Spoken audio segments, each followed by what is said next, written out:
এই 6-এর আসন 7-এর আসনটি ভাই প্রথম প্রাপ্য হচ্ছে আমার ফ্যামিলির শহীদ নাসিরউদ্দিন আহমেদ পিন্টুর ফ্যামিলি। অবিলম্বে এই নমিনেশনকে প্রত্যাহার করে এই লোকাল যারা আমরা রয়েছি আমাদের স্থানীয়ভাবে বসবাস করি তাদের মধ্য দিয়ে যাকে নমিনেশন দিবেন আমরা সকলে ঐক্যবদ্ধ হবে এবং সকল পূর্ববর্তী বক্তারা বলেছে আমিও একমত পোষণ করছি। আমরা তো 7 আসনে আমাদের কামরাঙ্গীরচর, লালবাগ, চকবাজার, বংশাল, কোতোয়ালি থানায় কোনো আন্দোলনে তাকে দেখি নাই। কেউ হয়তো কোনো ব্যক্তিগত সুযোগ সুবিধা নিয়ে এরকম একজন লোককে সাথে নিয়ে দিয়েছেন। আমাদের দাবি ন্যায্য দাবি, আমরা কার বিপক্ষ নয়। আমাদের দাবি হচ্ছে আমার বড় ভাই শহীদ নাসিরউদ্দিন আহমেদ পিন্টু ঢাকা 7 সাবেক ঢাকা 8-এর সফল সংসদ সদস্য ছিলেন এবং এই সংসদ সদস্য থাকাকালীন সময় উনি লালবাগ, কামরাঙ্গীরচর, হাজারীবাগ, বংশাল, ঢাকা সাবেক 8-এর জনগণের সাথে মিশেছিলেন এবং এই নির্বাচন উনি যখন করেছিলেন তখন উনি মাত্র একজন উদীয়মান ছাত্র নেতা। উনাকে যারা সার্বিকভাবে সহযোগিতা করেছে এই মানুষগুলাই ইশাক সরকার, হাজি মনির চেয়ারম্যান, মীর নেওয়াজ নেওয়াজ, মোশাররফ হোসেন খোকন, আমি নামটা হয়তো সিরিয়াল করতে পারি নাই। যাই হোক, উনাদের অগাধ চেষ্টায় উনি নির্বাচিত হয়েছিলেন এবং বেগম খালেদা জিয়া, দেশমাতা বেগম খালেদা জিয়াকে এই সিটটা উপহার দিয়েছিলেন উনাদেরই অক্লান্ত পরিশ্রমের কারণে। এই 6-এর আসন 7-এর আসনটি ভাই প্রথম প্রাপ্য হচ্ছে আমার ফ্যামিলির শহীদ নাসিরউদ্দিন আহমেদ পিন্টুর ফ্যামিলি। আমি সেই ফ্যামিলির একজন সদস্য। এটা হতে পারত নাসিম আহমেদ কল্পনা, এটা হতে পারত ফেরদৌসী আহমেদ মিত্রি, এটা হতে পারতাম আমি রিয়াজউদ্দিন আহমেদ মনি।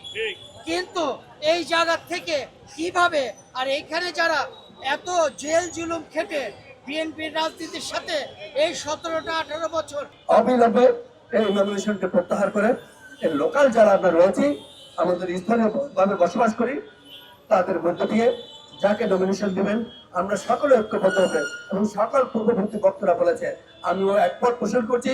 যাকে দিবেন আমরা বিপুল ভোটে সেখানে জয়যুক্ত করে লক্ষাধিক ভোটের ব্যবধানে আমাদের ভারপ্রাপ্ত চেয়ারম্যান মহোদয়কে এই সিট উপহার দেব। কারণ এই সিট হচ্ছে ধানের শীষের সিট। পূর্বে যতগুলো নির্বাচন হয়েছে পিন্টু সাহেবের, শকত সাহেবের, আবুল হাসনাত সাহেবের সকলেই আমরা সেখানে নির্বাচিত হয়েছি। চেয়ারম্যান স্যার যেই শর্তাবলীগুলো দিয়েছিল এখানে 5 জন প্রার্থী রয়েছে, একটিও আমাদের অনুপস্থিত ছিল না। কিন্তু অত্যন্ত দুঃখের পরিতাপের বিষয় যে যিনি ঘোষিত হলো ছাত্র জীবন থেকে জানতাম মনোনয়ন বোর্ড হবে, ডোল টাবলানে আমার মনোনয়নপত্র কিনবো, যাচাই বাছাই হবে, ইন্টারভিউ হবে, তারপরে একটা ঘোষণা হবে। কিন্তু কি দেখলাম আমাদের আদর্শের জননী যার দল করি আমরা সেই নেত্রী অসুস্থ, সকল রাজনৈতিক কর্মকাণ্ড বাদ দিয়ে আমরা দোয়া মাহফিলে চলে গেলাম।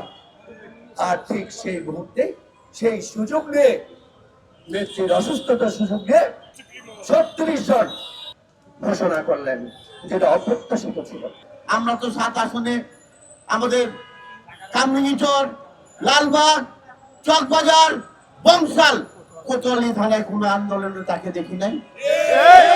এবং আপনারা জানেন 23 জুলাই আজকে একটি ছাত্র জনতার আন্দোলনে শেখ হাসিনা সরকার পালিয়ে গেছে, তার 300 এমপি সহ নেতা কর্মী বাংলাদেশকে বিতাড়িত করেছে জনগণ। জীবন মৃত্যুর সন্ধিক্ষণে তাকে বিদেশে নিয়ে যাবে চিকিৎসার জন্য। এমন একটা মুহূর্তে এই 36 জনের নাম ঘোষণা করা হলো এবং যে আমাদের মাননীয় মহাসচিব এবং স্থায়ী কমিটির সম্মানিত সদস্য খান মোহাম্মদ নজরুল ইসলাম তারা অত্যন্ত বিমর্ষ অবস্থায় এই নামগুলি ঘোষণা করেছেন।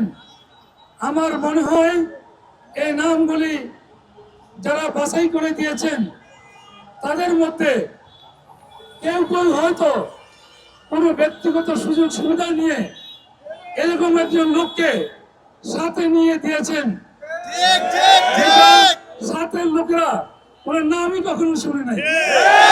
তার বাড়ি হলো মুরগিপট্টি ওয়ারির 6 নম্বর 6 আসন 6 এবং সে 6-এর ভোটার, আমাদের সাথে সে ভোটারও না।